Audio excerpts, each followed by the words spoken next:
They look forward to it. They circle the weekend games because that's when they get a chance, because of school, to do this. So they really look forward to it.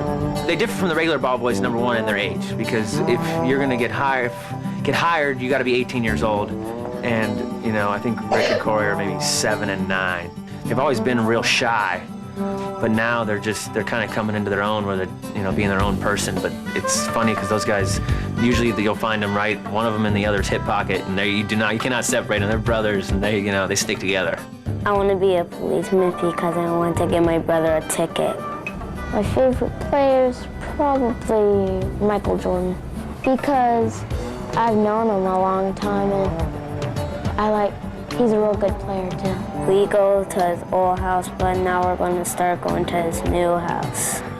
The only thing better than that is they're just great kids, you know, they're just polite, and, you know, their parents just, you know, they're just like their parents, that's what it is.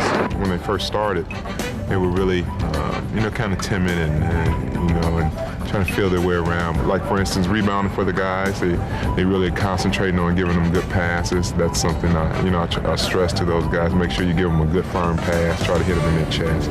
Well, you just keep passing the ball back to them, and if they miss and it goes wild, you just run and get it and stuff.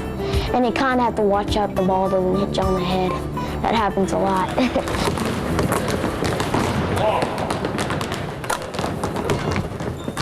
There's these balls bouncing all around, and we have to run and get them all the time because some go past half court, some don't. People always ask if our father pushed us into basketball, and I think being a ball boy, we loved the game so much, it was just natural for us to go ahead and play it and just fall in love with it.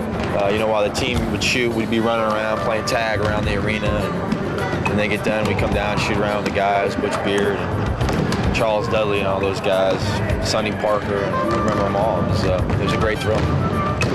I was so small, I don't remember a lot of the stories John probably has, but I remember the tag part. I remember running around this building and taking basketballs and rolling them down the ramps they have in the back and seeing who could roll it the farthest and doing stupid stuff like that kids do. And it was just fun being around basketball. Yeah, they're getting to see stuff that, you know, that only probably very, very few people get to see. Numbers!